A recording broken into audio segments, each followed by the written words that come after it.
Hello, जय हिंद, नमस्कार साथियों। कैसे हैं आप? आशा करता हूं बहुत अच्छे होंगे। मैं पीके सर एक बार फिर अपने YouTube परिवार टॉपर्स एकेडमी एमबीडी पर आप सभी का तहे दिल से धन्यवाद करता हूं साथियों। और जैसे कि आपने देखा होगा, हमारे कुछ YouTube पर फ्री क्लासेस बिल्कुल चल रही हैं साथियों, और हम बायो का मॉड्यूल स्टार्ट कर दिए हैं सर। बिल्कुल 100% बिल्कुल गारंटी के साथ में यहां से डाटा 100% फंसने वाला है साथियों। और इस क्लास को बिल्कुल भिन्न भिन्न स्थानों पर बिल्कुल फैला दे मेरे प्यारे साथियों, और उन गरीब बच्चों तक भी पहुंचाए जो कि शहर आने में असक्षम हैं और सरकारी नौकरी के लिए भी बिल्कुल जिद करते हैं साथियों। उनके लिए ये बेस्ट, बिल्कुल 100% बेस्ट से बेस्ट साबित कंटेंट होगा मेरे प्यारे साथियों। और इस कंटेंट को एनसीईआरटी से उठा करके हम स्पेशल रूप से ला रहे हैं साथियों आपके लिए स्पेशल। क्यों? क्योंकि आपको चाहिए सरकारी नौकरी और हम सरकारी नौकरी आपको दिला करके रहेंगे। ये आपका भाई यहां से दृढ़ निश्चय और संकल्प के साथ बिल्कुल पूर्णतः गारंटी लेता है साथियों। यहां से गारंटी इसलिए देते हैं हम क्योंकि यहां से डाटा 100% फंसेगा, और जब फंसेगा तो जाहिर सी बात है मेरे प्यारे बच्चों, यहां से नौकरी आपको टॉपर्स एकेडमी एमबीडी पर नौकरी आपको बिल्कुल लगेगी। और इसी प्रकार से आप क्वेश्चन को बिल्कुल देखते चलें और मेरे प्यारे साथियों इनका नोट्स बनाते चलें। ये निकट भविष्य में बिल्कुल काम आएंगे साथियों, और हम आपके उज्जवल भविष्य की बिल्कुल कामना करते हैं कि आप अच्छे अच्छे पदों पर जाएं और अच्छी अच्छी पोस्टों पर जाएं। और मेरे प्यारे साथियों, अपने समाज का, अपने घर का, अपने मम्मी पापा का मान प्रतिष्ठा सम्मान बढ़ाए साथियों समाज में। चलिए इसी प्रकार से हम अपने सेशन को आगे बढ़ाते हैं। बायो के सेशन को हम आगे बढ़ाते हुए चलते हैं, और हमारी मैथ की क्लासें भी चल रही हैं साथियों। कौन सी? मैथ की क्लासें भी चल रही हैं हमारी, उसको देखना ना भूलें, उसको देखना ना भूलें। और लास्ट तक वीडियो को जरूर वॉच करें और उन बच्चों तक भी शेयर कर दें। अगर चैनल को सब्सक्राइब नहीं कर रखा है तो प्लीज चैनल को सब्सक्राइब कर लें और बेल आइकन को प्रेस कर लें, ताकि हमारा नोटिफिकेशन आप तक पहुंच सके साथियों, और टाइम टू टाइम क्लासें आप ले सके साथियों। हमारी क्लास सुबह को 6 बजे रिलीज हो जाती है मेरे प्यारे बच्चों, उसको देखना ना भूलें और नोट्स में कन्वर्ट करें, और बिल्कुल अपनी जो भी कमी है उसको यहां से त्रुटि पूर्वक बिल्कुल उसको पूर्णतः निर्धारित करके उसको पूर्णतः साबित करें साथियों। एनसीईआरटी बेस है बिल्कुल ये। सरीसृप यहां से शुरू होता है, सरीसृप, और सरीसृप आता है रेप्टाइल वर्ग में। सरीसृप जो आता है पूरा रेप्टाइल वर्ग में आता है, और रेप्टाइल वर्ग में वह जीव जंतु होते हैं जो कि रेंग कर चलते हैं। चलिए आगे पढ़ते हैं, देखते हैं। सबसे बड़ा रेंगने वाला जो जीव होगा वह कौन सा होता है? सबसे बड़ा रेंगने वाला जीव जो होता है वह होता है डायनासोर। कौन सा होता है? डायनासोर होता है। सबसे बड़ा रेंगने वाला जो जीव है वह है डायनासोर। चलिए, और ये चरम सीमा पर थे उस समय के, अपने युग के चरम सीमा पर थे जुरेसिक युग के। कौन से युग के देखे जाते हैं? ये जुरेसिक युग के देखे जाते हैं। यदि क्वेश्चन में आ जाए कि बताइए डायनासोर कौन से युग के थे या चरम सीमा पर कौन से युग में थे, तो आप बताएंगे जुरेसिक युग में चरम सीमा पर थे। कौन? डायनासोर। चलिए, और इनके जो विलुप्त होने का जो कारण था, इनके जो विलुप्त होने का कारण था वह था विशालकाय शरीर। इनका काफी विशालकाय शरीर था। जैसे कि आज की डेट में अगर हम बात करें, जिराफ है, हाथी है, ये एक काफी विशालकाय शरीर होते हैं, और इसी कारण ये विलुप्त होने का कारण इनका माना गया है। इस पुस्तक में लिखा गया है कि इनका जो विलुप्त होने का कारण है, इनका कारण था विशालकाय शरीर होना। अगर सांप की बात करें, सांप भी एक काय में आता है, एक रेप्टाइला वर्ग में आता है। कौन से में?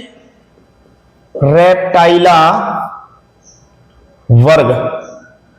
रेप्टाइला वर्ग, या इसको हम कहेंगे सरीसृप वर्ग। इसको हम कहेंगे रेप्टाइला वर्ग या सरीसृप वर्ग। सांप भी आता है। अगर सांप की बात करें तो सांप सरीसृप वर्ग में आता है। चलिए, कण, इसके कण और टिम्पेनिक कलिकाएं जो होती हैं इसमें अनुपस्थित होती हैं। सांप में कण और टिम्पेनिक कलिकाएं अनुपस्थित होती हैं, इसके अंदर अनुपस्थित नहीं होती, यानी कि उपस्थित नहीं होती है। कौन सी? टिम्पेनिक और कण। टिम्पेनिक और कण ये इसमें सांप में अनुपस्थित होती हैं। और ये भूमि का जो जायजा लेते हैं वो किसके कारण लेते हैं? ध्वनि तरंगे ग्रहण करने के उपरांत, ध्वनि तरंगे ग्रहण करने के उपरांत ये भूमि का जायजा लेते हैं। और किसके कारण? जीव के कारण। जीव के कारण। जीव घृण अत्यधिक संवेदी होती है, इनकी जीभ जो है वह घृण और अत्यधिक संवेदी होती है साथियों। और ये मौसम का भी जायजा अपने जीभ के द्वारा भी ले लेते हैं साथियों। चलिए,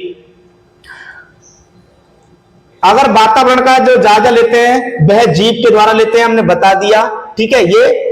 और इनकी जो जीभ होती है वह घृण और अत्यधिक संवेदी होती है, और भूमि द्वारा यानी कि भूमिगत द्वारा ध्वनि तरंग ग्रहण करते हैं। जैसे कि अगर कोई सर्प आ जाए, यहां सर्प चल रहा है और उसको दिखाई नहीं दे रहा है, आप हल्के से चल देंगे तो उसकी ध्वनि उसको दिखाई नहीं देगी, उसको सुनाई देगी, तो वो एकदम से भाग करके चला जाएगा। चलिए नेक्स्ट, सांप में मेखलाएं अनुपस्थित होती हैं, जैसे कि अंश मेखला हमारे अंदर होती है, अंश मेखला, श्रोणी मेखला ये मनुष्य के अंदर होती है, लेकिन सांप के अंदर ये अनुपस्थित होती हैं। कोई भी मेखलाएं सांप के अंदर नहीं होती हैं साथियों। चलिए नेक्स्ट, और विष की ग्रंथि की बात करें, इसके अंदर विष ग्रंथि की बात करें तो वह होती है लेवियल। कौन सी होती है? लेवियल ग्रंथि। और ये लार ग्रंथि का रूपांतरण करती है। कौन सी? लार ग्रंथि का रूपांतरण करती है लेवियल ग्रंथि। लेवियल ग्रंथि में इसके अंदर विष होता है और ये लार ग्रंथि का रूपांतरण करती है। जैसे कि हमारी लार होती है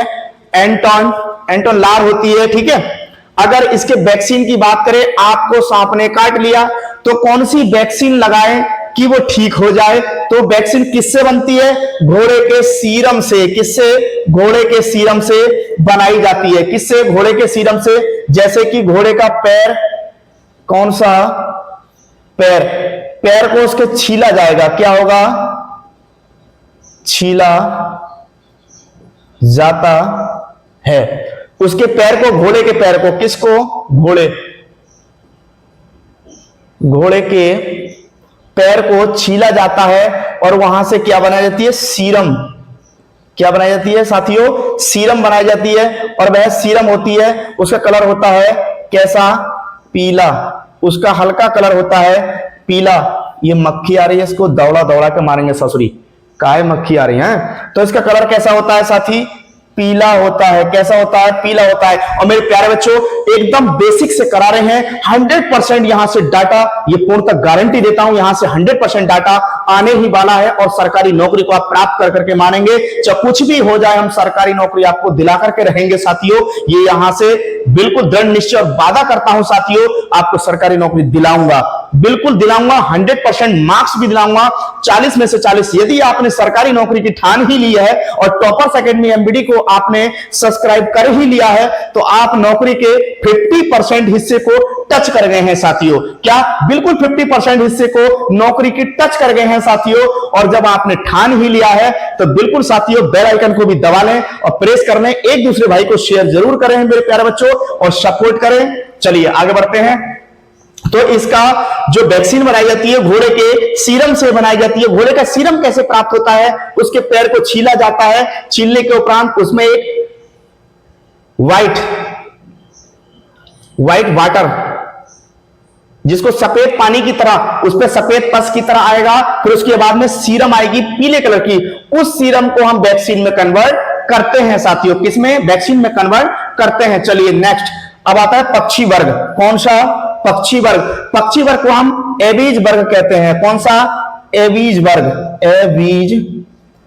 एवीज वर्ग इस नाम से भी आ सकता है। पक्षी वर्ग को कौन से वर्ग से जाना जाता है? एवीज वर्ग के नाम से। और ये कैसे होते हैं? समतापी। कैसे होते हैं बच्चों? समतापी होते हैं। और ये कैसे होते हैं? गर्म रक्त वाले जंतु होते हैं। इनका रक्त अपने आप में गर्म होता है। इनका रक्त कैसा होता है? गर्म होता है। और ये कैसे होते हैं? समतापी होते हैं। समतापी होते हैं। अगर एग्जाम्पल की बात करें, उदाहरण की बात करें तो उदाहरण में आर्केओप्टेरिक्स किसका नाम आता है? आर्केओप्टेरिक्स। और आर्केओप्टेरिक्स क्या है? अपने आप में सरीसृप और पक्षी के बीच की कड़ी। सरीसृप और पक्षी के बीच की कड़ी कौन है? आर्केओप्टेरिक्स। और आर्केओप्टेरिक्स की बात करें तो ये आर्केओप्टेरिक्स जुरासिक युग का जीवाश्म कहा जाता है। सरीसृप एवं पक्षी के बीच की कड़ी कौन है? आर्केओप्टेरिक्स। बिल्कुल चीख चीख के चिल्ला करके बता रहा हूं, मुझे आपके मस्तिष्क में पूरी की पूरी बायोलॉजी बिल्कुल एंटर कर देनी है साथियों। आपका दिमाग नहीं, आपका दिमाग कंप्यूटर की तरह काम करेगा। कब? जब आप परीक्षा में बैठेंगे और जब प्रश्न आएगा तो उस प्रश्न को 100% सुनिश्चित करके आएंगे प्यारे बच्चों। चलिए आर्कियोप्टेरिक्स की बात करें, आर्कियोप्टेरिक्स जुरेसिक युग का जीवाश्म होता है। जुरेसिक युग का जीवाश्म देखा गया है आर्कियोप्टेरिक्स को। यदि आपसे क्वेश्चन में पूछ ले कि आर्कियोप्टेरिक्स कौन से युग का जीवाश्म है, तो आप बताएंगे जुरेसिक युग का जीवाश्म है आर्कियोप्टेरिक्स। नेक्स्ट, सरीसृप के लक्षण। इसमें जो आर्कियोप्टेरिक्स में कुछ लक्षण देखे गए हैं जो कि पक्षी के भी लक्षण हैं और सरीसृप के भी लक्षण हैं। अगर पक्षी के लक्षण की बात करें, किसमें? आर्कियोप्टेरिक्स में। किसमें? आर्कियोप्टेरिक्स।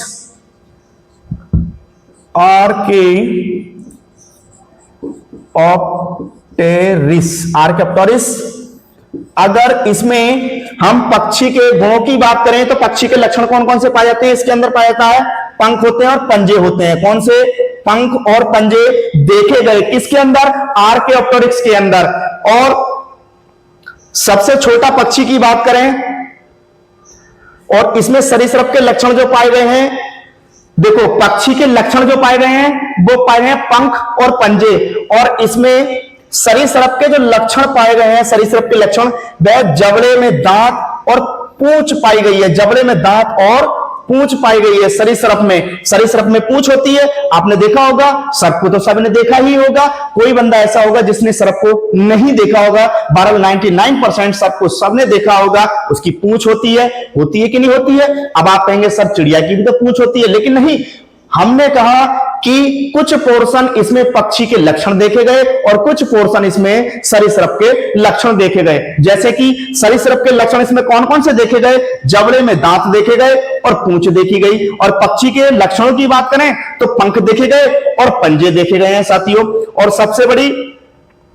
सबसे छोटी पक्षी, यानी कि सबसे छोटा पक्षी जो है वह कौन सा है? सबसे छोटा पक्षी कौन सा है? Humming bird. सबसे छोटा पक्षी कौन सा है? Humming bird. और हमिंग बर्ड क्या है? हेलेना का मरमर पक्षी है। हेलेना का मरमर पक्षी है। कौन सा? हेलेना का मरमर पक्षी है। कौन? Humming bird. और हमिंग बर्ड सबसे छोटा पक्षी होता है। और सबसे बड़े पक्षी की बात करें, सबसे बड़ा पक्षी जो होगा वह शतुरमुर्ग होगा। कौन सा होगा? शतुरमुर्ग होगा।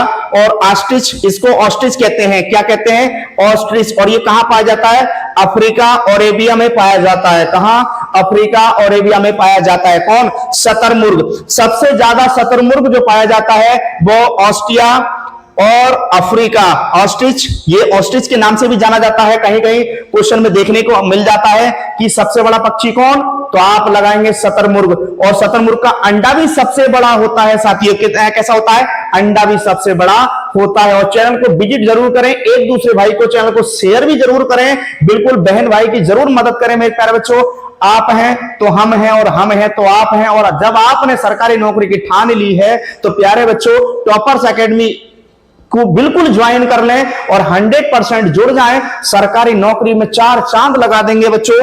चलिए, अरेबिया में पाया जाता है, अफ्रीका और अरेबिया में पाया जाता है। नेक्स्ट, स्त्री वर्ग की बात करें तो स्तन वर्ग आता है मैमेलियन वर्ग में। कौन से में? मैमेलियन वर्ग में। मैमेलियन वर्ग में क्या है? जिसमें स्तनधारी होते हैं, जिसमें स्तन पाए जाते हैं, उसको मैमेलियन वर्ग में रखा गया है। जैसे कि मैमेलियन वर्ग में भी आता है प्रोटोथीरिया। कौन सा? प्रोटोथीरिया। अगर प्रोटोथीरिया की बात करें तो वह अंडयुज होते हैं। कैसे अंडयुज होते हैं? अंडे भी देते हैं, कुछ लक्षण देखे गए हैं, अंडे भी देते हैं और कुछ बच्चे भी देते हैं। ऐसे जंतु जो अंडे देते हैं, ऐसे जंतु जो अंडे देते हैं उनको अंडयुज कहते हैं। ऐसे जंतु जो अंडे देते हैं उनको अंडयुज कहते हैं। जैसे कि बत्तख चोचा। कैसे? जैसे बत्तख चोचा। बत्तख चोचा की बात करें, इसका अन्य नाम डकबिल प्लेटिपस। Duckbill platypus. और इसको चींटीखोर भी कहा जाता है। क्या? इसको चींटीखोर भी कहा जाता है। इसका नाम है डकबिल प्लेटिपस और इसको चींटीखोर भी कहा जाता है। मेरे प्यारे बच्चों, ये चींटियों को नहीं छोड़ता और ये कहां पाया जाता है? ऑस्ट्रेलिया में पाया जाता है। कौन? चींटीखोर बत्तख चोचा। ये कहां पाया जाता है? ऑस्ट्रेलिया में। और इस सॉरी बच्चों, ये कहां पाया जाता है? ऑस्ट्रेलिया में पाया जाता है डकबिल प्लेटिपस, और डकबिल प्लेटिपस को बत्तख चोचा भी कहा जाता है और इसको एकिडीना के नाम से भी जाना जाता है साथियों। कैसे? एकिडीना के नाम से भी जाना जाता है। चींटीखोर, ये चींटियों को नहीं छोड़ता, क्या? चींटी खाता है। ये क्या है? चींटी खाता है। इसकी चोंच होती है लंबी, और ये चोंच से एक बार में चींटी के भट्ट पर लगा देगा और चींटी सारी एकदम बिल्कुल खींच करके और ये खा जाएगा। तभी तो इसको चींटीखोर कहा गया है, क्योंकि चींटियों को नहीं छोड़ता है, चींटियों को खाता है, इसलिए चींटीखोर कहा जाता है। और कहां पाया जाता है? सबसे ज्यादा ऑस्ट्रेलिया में पाया जाता है साथियों, और इसको एकिडीना के नाम से भी हम जानते हैं। चलिए नेक्स्ट, इसमें आता है स्तनी वर्ग में ही मेटाथीरिया। कौन सा? मेटाथीरिया। मेटाथीरिया में ये जरायुजी होते हैं। कैसे होते हैं? ये जरायुजी होते हैं। जरायुजी जैसे कि ऐसे जंतु जो अपरिपक्व बच्चे देते हैं, ऐसे जंतु जो अपरिपक्व बच्चे देते हैं, पूर्ण रूप से बच्चे नहीं देते। जरायुजी का मतलब है ऐसे जंतु जो अपरिपक्व बच्चे देते हैं, बिल्कुल पूरी तरह से परिपक्व नहीं हो सकते, अपूर्ण रूप से रहते हैं। अगर एग्जाम्पल की बात करें तो फर्स्ट एग्जाम्पल में है कंगारू, मैक्रोपस। कंगारू और मैक्रोपस, और ये कहां पाए जाते हैं? ये भी ऑस्ट्रेलिया के जंगल में पाए जाते हैं। कहां? ऑस्ट्रेलिया के जंगल में पाए जाते हैं। कहां? जंगल में पाए जाते हैं। ऑस्ट्रेलिया के जंगल में पाए जाते हैं। कौन? Kangaroo, Macropus. और कंगारू अपने बच्चे को अपरिपक्व रूप से अपने कहां रखता है? मार्सुपिया थैली में। कंगारू अपने शिशु को मार्सुपिया थैली में रख करके उसकी परिपक्वता बिल्कुल पूर्ण कर देता है। और मेरे प्यारे बच्चों, ये कहां पाए जाते हैं? ऐसे जंतु पाए जाते हैं। कहां? ऑस्ट्रेलिया में। कहां पाए जाते हैं? ऑस्ट्रेलिया में। कौन? कंगारू। कंगारू अपरिपक्व शिशु को मार्सुपिया थैली में रख करके उसका वेग पूरा करता है। नेक्स्ट आता है यूथूरिया। यूथूरिया में क्या है?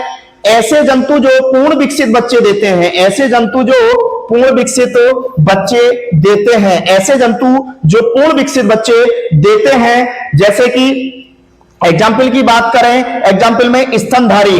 कौन से हैं? स्तनधारी। जिनके स्तन होते हैं वह स्तनधारी कहलाते हैं। जैसे कि जो अपने बच्चे को दूध पिलाते हैं एवं बाह्य कण पाए जाते हैं। बाह्य कण का मतलब जिनके अंदर कान पाए जाते हैं। कैसे ये कान पाए जाएंगे? स्तन होंगे, वो अपने बच्चों को दूध पिलाएंगे, तो उनको कहां रखा गया है? उसको इस श्रेणी में रखा गया है यूथीरिया। यूथीरिया में ऐसे जंतु जो पूर्ण विकसित बच्चे देते हैं, पूर्ण रूप से विकसित बच्चे देते हैं, उनको हम यूथूरिया वर्ग में रखा जाता है। और इसमें स्तनधारी होते हैं जो अपने बच्चे को दूध पिलाते हैं एवं बाह्य कण पाए जाते हैं। नेक्स्ट, भ्रूण जो है प्लेसेंटा द्वारा पोषण प्राप्त करता है। इनका जो भ्रूण होता है, जो भ्रूण बनता है, वो अपना पोषण जो करता है वो प्लेसेंटा द्वारा करता है। किसके द्वारा? भ्रूण प्लेसेंटा के द्वारा अपना जो पोषण है, पोषण अपना पूरा करता है। स्तनधारी का शरीर समतापी होता है। स्तनधारी का शरीर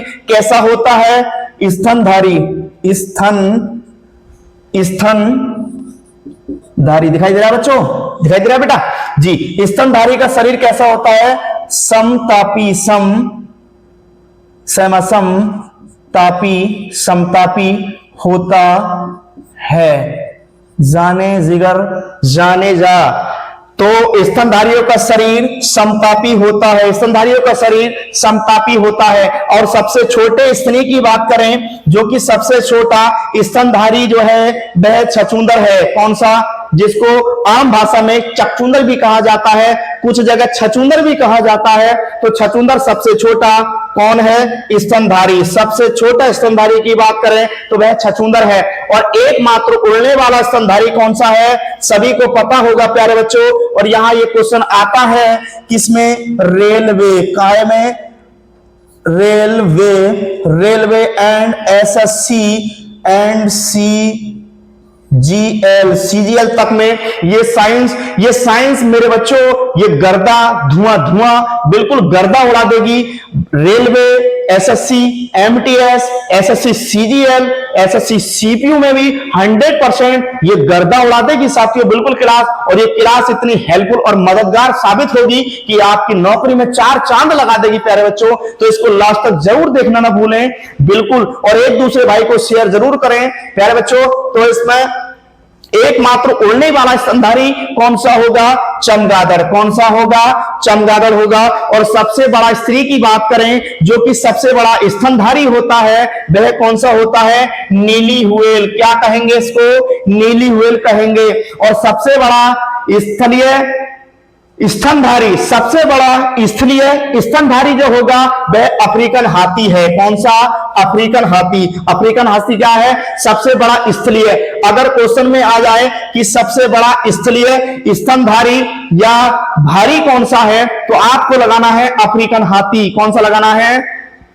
अफ्रीकन हाथी। और सबसे बड़े बच्चे देने वाला स्तनधारी कौन सा होता है? सबसे बड़ा स्तनधारी बच्चे देने वाला कौन सा है? नीली व्हेल। कौन सा? नीली व्हेल।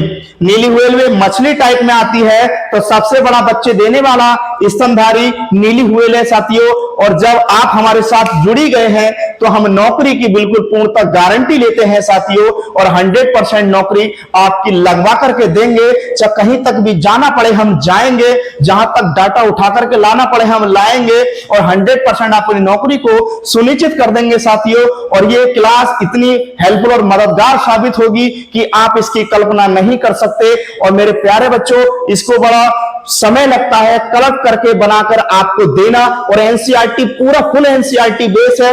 एक भी क्वेश्चन आपका छूट नहीं सकता। अगर एक भी क्वेश्चन छूट जाए तो प्यारे बच्चों उस दिन आकर के कह देना, कमेंट बॉक्स में कमेंट कर देना कि गुरुजी एक भी क्वेश्चन आपका नहीं आया, और चैनल को अनसब्सक्राइब कर देना। मेरे प्यारे बच्चों फॉलो मत करना। अगर आपको क्लास अच्छी लगे तो चैनल को लाइक शेयर 100% करना, और एक दूसरे भाई को भी शेयर करना। और तब तक के लिए हम विदा चाहते हैं। Love you all. जय